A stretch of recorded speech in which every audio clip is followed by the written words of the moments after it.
Alright, we're back again.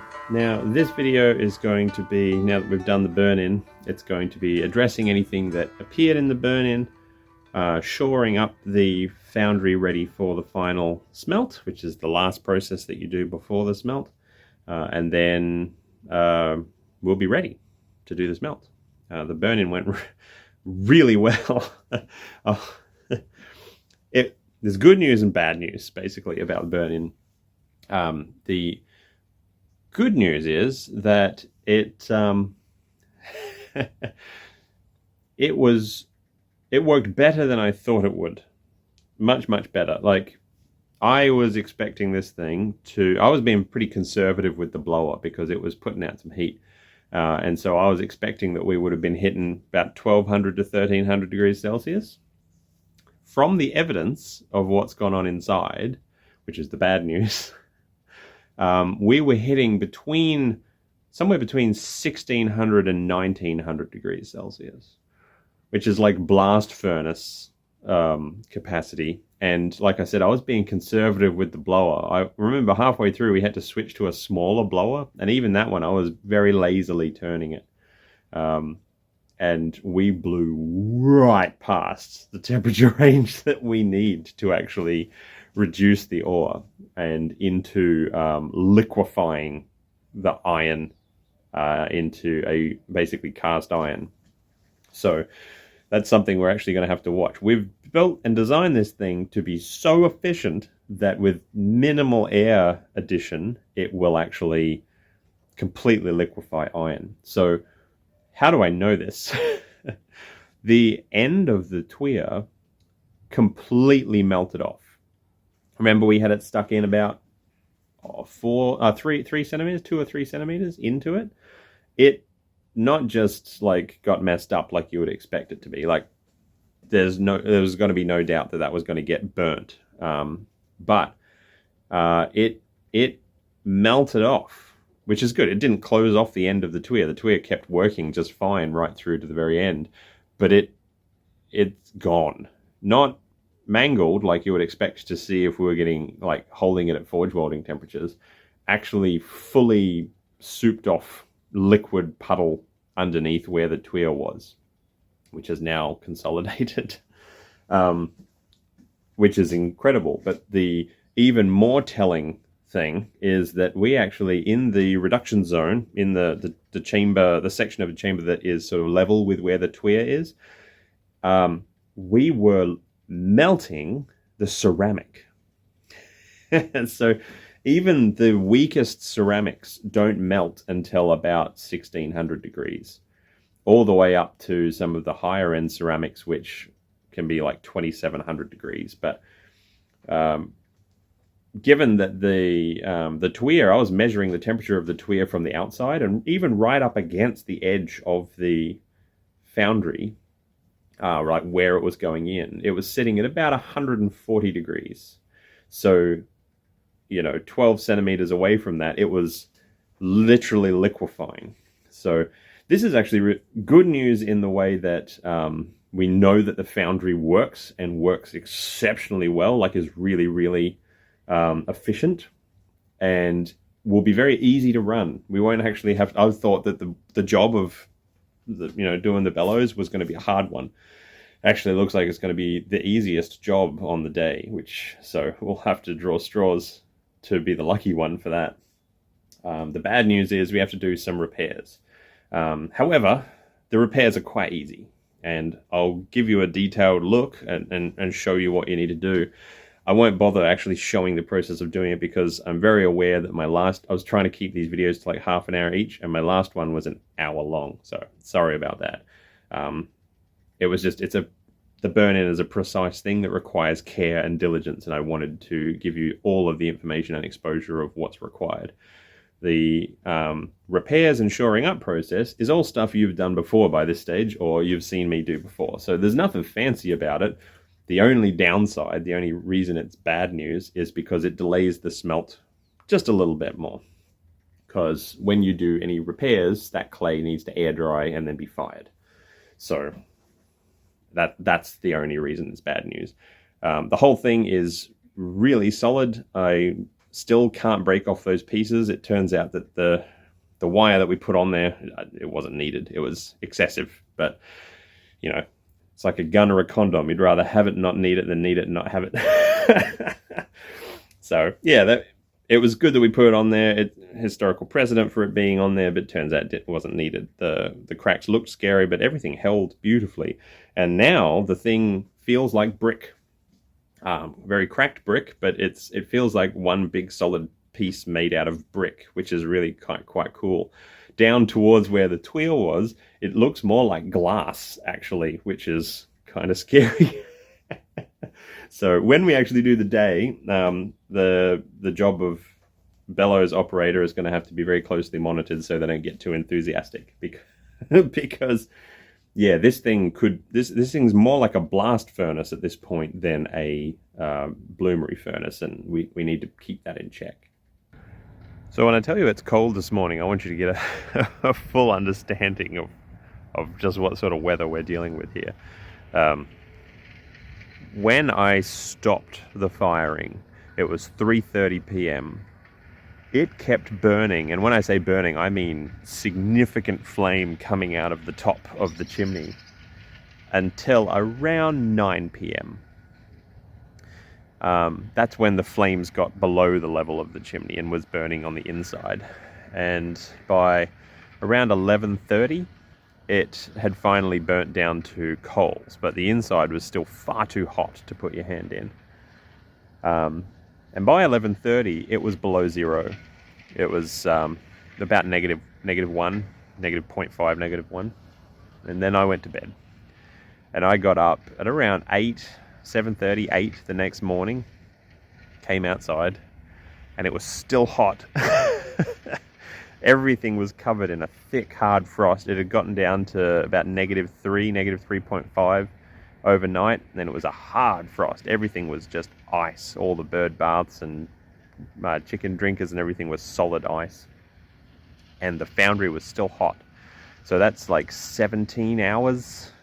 Yeah, something like 17 hours later, and it's still hot. The outside was still kind of warm, and the inside, you could feel the heat still coming out of the walls. So it gives you an idea of just how much temperature we were dealing with. And so here it is. You can see the red color on the inside. Little bit of damage right at the top, and as we saw, the top only experiences about 400 degrees, so that's not really a worry. We can just patch that in our repairs. This really big scary crack stayed the same. During the firing it closed a bit and then reopened, but it stayed the same. All of the cracking stayed more or less the same as it did from day one, which is really good. But that red color inside, it feels like brick now. It's still warm. Can you hear that? It's like brick. So that's really cool. The only cracks that ended up having fire come out of them, you can actually see, have reddened because they have actually also ceramified. This clay apparently fires red, which is really cool. But where there's charring, it indicates that there was quite a bit of gas escaping. So our repairs or shoring up is basically going to take this from a straight up and down cylinder. We're going to make it flare out like this, which will give it, like, it's now a part of the ground anyway, but I'm just going to sort of coat it so that it flares out a little bit, because we now know that the outside surface doesn't get above about 40 degrees Celsius. So we can just put wet clay on that and it's fine. We can shove a bit down into the bigger cracks and things, because the beauty of this stage, now that it is fully fired, means that all of the movement that it was going to do is now done. It's not going to move anymore on subsequent firings. So we can now that we actually know where it's at, fill all of these cracks with clay, shore up the outside, and it will be ready to go. As part of that, we also need to do a little bit of inside repairs because of the damage caused by me running it far too hot. It's very hard to actually show that, so I'm going to do my best and I'll explain what we're going to do. Okay, so like we said, our foundry kind of looks like this from the side at the moment. So our shoring up process is just going to focus on the bottom 2/3, not so much the top third. Top third, we're just going to, any of the cracks that are there, we're going to patch those. Now that we know that the outside doesn't get hot, we can just use our normal clay mix and just, you don't even have to scrape them out. Just pack it inside the bigger cracks and then cover it and seal it all back up again. Since that's not going to get over 40 degrees during the actual smelt, that's totally safe to do and nothing's going to go wrong with it. And that's all we have to think about for the top third. The bottom third, however, instead of being straight up and down, we kind of want to make it flare out a little bit like this. And in doing so, we're going to start out by packing and sealing the cracks, and then we're going to build it out to end up being more of this shape. And the reason that we can do this now instead of when we originally built it is because now this inner tube that we've just made has done all of the moving that it's going to do. If we had done this originally, we would be dealing with outer cracks in much thicker clay, which is not ideal. So we essentially just want to ramp it off, seal all those cracks in the process, and that will make this thing be absolutely unable to topple over, which is good because each time we use it, it's going to get progressively weaker. So doing this ensures that it lasts for a very long time. You don't really have to do that much of a ramp, to be honest. I'm only probably going to be going out another 10-12 centimeters at the very bottom and ramping it up. That's all, just making the base a little thicker than the top and gradually bringing it up. And in the process, sealing all of those cracks, and it'll be quite nice and stable at the end of it. When it comes to the inside, the damage that happened there, I really tried to grab video, but it's just dark down in there and too cramped for me to be able to fit the camera. So I'm going to try and diagram it for you to show you what happened. So imagine this is a cross section. So this is one of the side walls, and our tweer pipe is coming through the wall like that, blowing air in. The area just in front of the tweer and around the tweer is always the hottest part of the foundry, and since ours ended up being much more efficient than we were expecting it to be, that heat rose up past the literal melting point of the refractory itself. So we lost the end of the tweer pipe, which I'll just cut in, I'll show you here. So here you can see what it did to the tweer. That's not oxidation, that is a clear melt. Nice and clean. Easy to fix though, hardly needs fixing to be honest. I'll just dock the rough bit off and it's good to go again. And also, it's eaten away a section of the wall like that. Just on the side where the tweer pipe is. Everywhere else is fine, but there's a section here that at its deepest is 2 inches deep, roughly, which is too structural, considering that the whole thing is 120 mil thick, 12 centimeters thick. That's 5 centimeters deep. That's almost halfway through. And so that we can't leave that like that. The repair for this is stupid simple. Just take your normal clay mix, reach down in there, and pack it all into there with your tweer pipe back in place so that you've still got your, the mold to put the material around. I'm just going to dock the end off of it, make it square again. And then let it air dry. Give it 3-4 days at least to air dry. And while you're in there putting your clay mix there, you may as well put some mix up the entire middle. Like, why not? Any bits that look particularly rough, if you're going to be firing it anyway, just add some extra.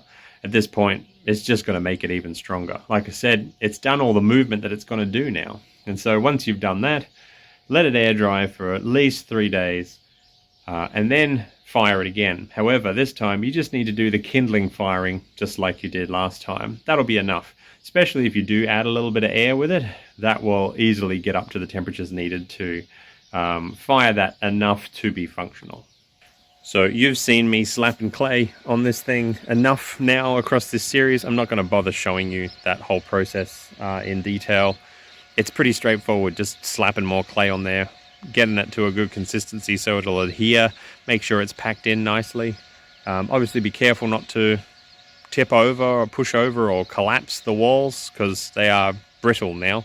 And you know, they are full of cracks even though this thing's pretty solid. So don't be leaning on it when you're reaching in there, just be careful and you'll be fine.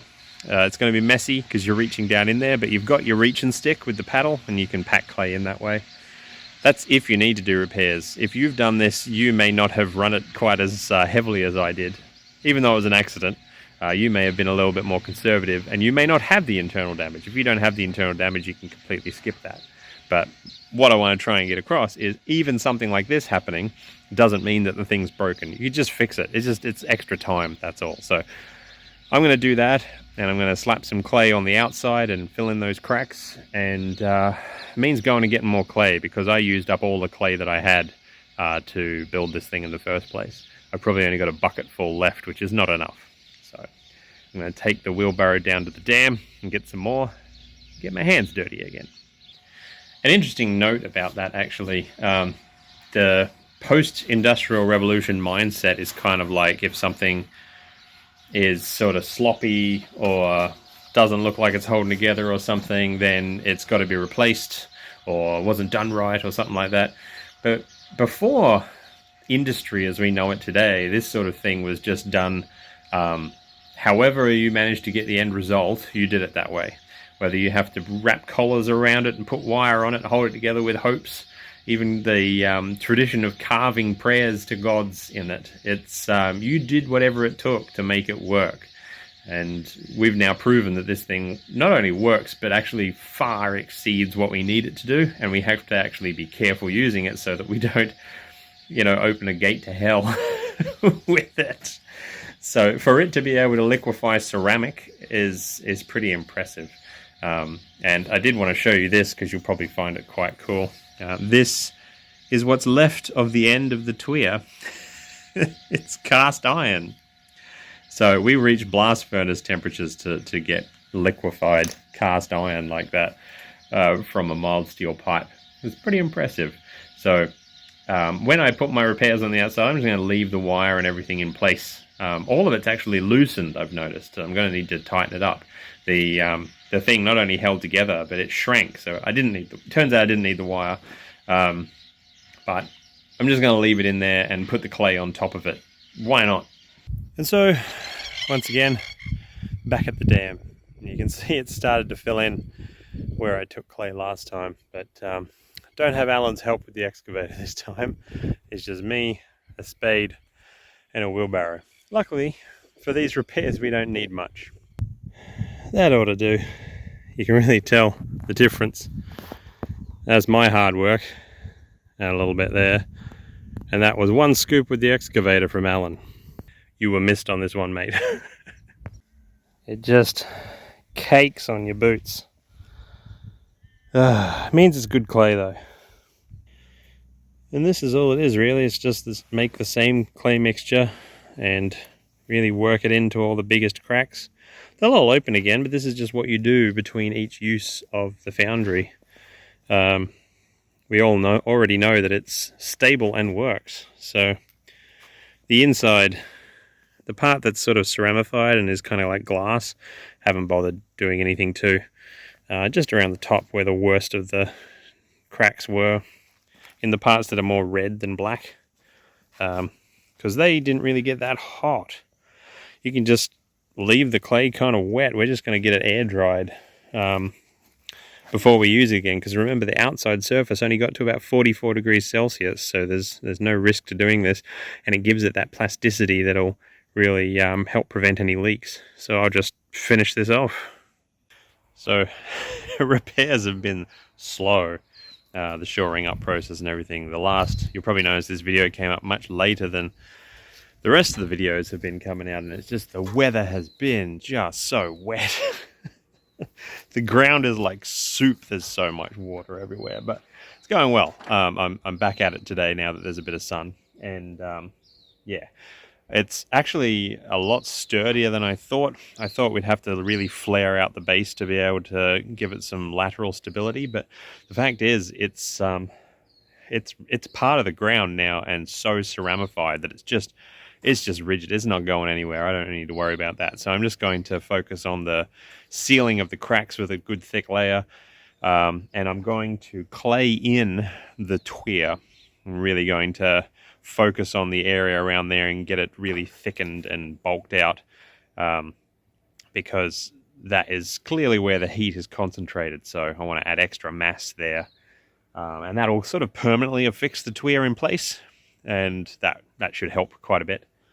But other than that, that's pretty much all it needs, and then I'll just let it air dry and it'll be ready to do another mini fire just to seal everything up, and we'll be good to go.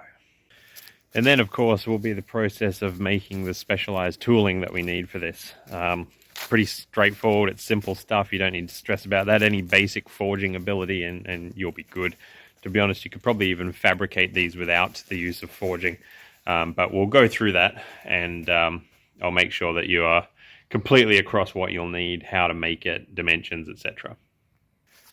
Okay, we're about as shored up and repaired as we could possibly want. And the major cracks are filled. The chicken wire did some weird stuff to the clay, but it's all packed in there. Top's all smoothed out. The major cracks have been filled, but I want to leave some of them because that movement, like I said, is very important. So we'll just let this air dry first, which is going to take a little while. I opted for just a little sweep at the bottom, just to give it a little bit of stability around the hottest zone. But like I said, it's super solid. My tapping arch is still kind of open. It's really reinforced a little bit more at the front there, and I may do more just to give it a little bit more of a ramp either side of it. That'll just help me pack clay down into it during operation, because we're going to be temporarily blocking that off between slag tapping, as you'll remember from the theory episode. And yeah, I'm gonna really pile up around under the tweer pipe. Since that's the place that takes the most damage, I'm really going to sort of thicken that out, and it'll double as extra support for the tweer pipe. I have heaps more of the clay, so I'm just going to just pile it up there, really pack it in. But in the meantime, we can start working on some tools. So this isn't going to be a tutorial on how to forge these things. You know, I take it if you're wanting to smelt iron, you probably know how to do some forging, and they're pretty basic forging. So I'm pretty much just going to forge each one and then show you the tool. First one, fresh out of the forge, is going to be your reach and stick. You want it to be, like, for a small foundry like this, 10mm 3/8 stock is going to be fine. You can make it a bit thicker if you want, but really this isn't going to be taking huge amounts of torsion. So the ends are the most appropriate. You want your length to be a little over a meter, maybe 1.2 meters. What's that, like 4 foot? Yeah, I'm 6'5", so about 4 foot long would be good. But really you want to be able to reach down in and poke things with it down at the bottom of the foundry without having to really have your hand like really close to it. So a little bit of reach is good. At the ends, one of them you want more or less a point. You don't want it to be sharp, you just want it to be more or less a point. Good for manipulating things, poking through the clay of your tapping arch and whatnot. And the other end, which is a slightly more complex one, is the multi-purpose end. So basically it's been flattened off and bent over, but it's been bent over to be flat and then curve up. And what this allows us to do, if I don't hit things above me, is lever, get some leverage, which will help us if we have to break the bloom away from the floor or the wall. Just acts like a little light crowbar, because remember, we've got a narrow internal space, so we need to be able to do limited motion and get maximum leverage. So keep that in mind. But this flat end here also allows us, when we are putting our pointy end in, to strike the end with a hammer and drive this through dried clay to be able to tap the slag out. And the splayed wide end also allows us to reach in through the tapping arch and scoop away any stubborn slag from around that donut that's in the bottom. And so it's a multi-purpose tool that's really going to help, especially in conjunction with the bloomery tongs. If somebody else has this and you have the bloomery tongs and you're trying to break it away, because it's not likely that it's going to just freely come away like a baseball sitting in there. It's probably going to be a little stuck. So one person using this while you're using the tongs is going to give you more leverage to be able to get that out. One of the benefits of doing a small bloom like ours is that it will be easier to break away than some of the big ones. Some of the big ones, they get really stuck, the amount of surface area. And it's why we want to limit the amount of ore we put through this smelter, because it will choke it up if you put too much in. So the amount we're putting through is a good amount to minimize the stickiness, and you don't want to have a big plug in the bottom that you can't get a grip on. Doing all of this will ensure that we can maximize our chances of getting the bloom out of the top instead of having to break open the front to get at it. The next thing you're going to need to build is a really big set of tongs. And I mean really big. So these are bloomery tongs. Now, they're not always this big. If you're breaking your way in through the front to grab your bloom, they don't have to be this big. But if you're doing a top access bloom like we are, you need to have tongs that are long enough to reach down inside the foundry, and when they open, they don't open wider than the neck of the foundry. So you need to be able to reach all the way to the bottom and still be able to open them fully. And when they close, you've got to sort of guess at how big your bloom's going to be. This is designed to grasp on something about the size of a baseball, up to twice the size of a baseball, which, if our math is right, should be about what we're dealing with. But they need to be big and heavy so that even if you are grabbing something that weighs a few kilos, you can do that just fine with these things. Because the power of tongs is the springiness of these arms, so that you want them to be able to, when I grab something, apply compressive force. Hard to see on camera because these things are just so large. But the trick with them, and the reason that they're so large, because you'll notice that they're considerably longer than our bloomery foundry is tall. We can't be sticking our hands in there. Our hands need to be up and out. So these are actually 2 foot longer than the inside, so that with heat protective gloves, I can be manipulating these. And if all else fails, they will still work if we have to break in the front and grab the bloom that way. And operated with 2 hands, one holding up closer to the front and one holding at the back, I'll be able to manipulate the bloom very strongly while it's being consolidated. To give you a closer look at the end, we just need enough clearance to be able to reach around obstacles. You want to try and find a good balance between narrowness so that these can plunge into the coals, and you want these little grabbers here, but you also want them to be a little springy but pretty tough so that you can get a good purchase. Most of the purchase is going to be done with these teeth, so make sure you get those teeth on there nice and pointy, because remember, our bloom is going to be very roughly shaped with lots of nooks and crannies. So those teeth are going to help grab it and give us a good purchase on it when we try and pull it out. The only other things you need to consider making for this is a charge dispenser, I guess. I'm literally just going to be using a large coffee can with a handle on it, because you need a way to be able to add the ore to the top of the foundry without burning yourself.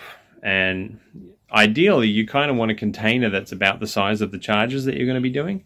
So I'm adding 2 kilo charges, so I'm going to find a coffee can that holds about 2 kilos of the ore. So if I end up having to lessen the amount of ore that I'm adding in my charges, or even increase them, I can use that as my gauge of, maybe I only want to add 2/3 of that, or maybe a heaped version of it, or it and a bit, or something like that. So, but I'm starting with 2 kilos per charge, so That's what I'm aiming for. And literally, it's just something that is metal that you can reach over the opening and deposit to your ore. Because while the charcoal, you can kind of just chuck in handfuls, that's fine. The ore is throwing it at the foundry might damage the sides because it is brittle. But also, we want to try and get as even a layer coating the entire internal surface as possible. So if you have a can, you can on a handle, you can kind of spread it out. So that's something else that you want to consider making. The other thing you want to consider making is essentially, or just picking up a trowel, like a bricklayer's trowel, because while the outside, it shouldn't get hot enough to really burn your hands or anything if you end up having to apply clay patches. Some places towards the end might actually be shooting flame out, and you really don't want to be touching that with your bare hands. So some sort of trowel to be able to apply clay to the outside is also a handy thing. And that's about it, really. A quick note from editing Alex here. The main tool that you're going to need, which you can only prepare for to a certain extent, is adaptability. The whole thing about bloomery smelts is unpredictability. Even if you make two foundries exactly the same to the same measurements and do everything the same, they're going to behave differently. So learning to read them, learning to be able to be adaptable when changes happen or shifts happen or things don't go entirely to plan, having that understanding of what's going on and why it's happening, and having some good nous about you to have an idea of what you might do, having tools on hand if things don't go to plan, or if things are going in a different way to what you expected them to. So adaptability is going to be your main tool. And here we go. We've got a lot more reinforcement around the tuya. All of our significant crack action is all filled in. Wire's still there, but doesn't hurt. And that's all ready, because we'll use that when we get the fire started for the original burn, and then we'll pack it closed with clay once we actually get it up to temperature. So I'll leave it open for now, help it all to dry out, and yeah. And with that, the cool thing is everything's now ready. Our ore is prepared, our charcoal is prepared, our foundry is prepared once it's dried. All our tools have been made, and we are ready to go on the actual smelt day. So we just need to wait for the weather to cooperate. It's a nice day today. It would have actually been a good day today, but this has to dry fully first before we can do that. But yeah, next episode will be the actual firing when the weather permits. So also get a few people that are going to be involved in it, and they all have to be hanging around and free with their schedules as well. It's like trying to organize a D&D campaign. You got to line up everyone's schedules, and it gets tricky. With everything ready, I guess I'll see you when the firing comes. So thank you again for your patience with this terrible weather. I know this is a dragged out process, but it'll be worth it. A lot of people have been learning a lot, and that's the important thing. That's why we're doing this. So big thank you to all my Patreon supporters, especially Kevin, who organized this whole mess. And yeah, thanks for watching. Thanks for sticking with me. See you on the next episode. Bye.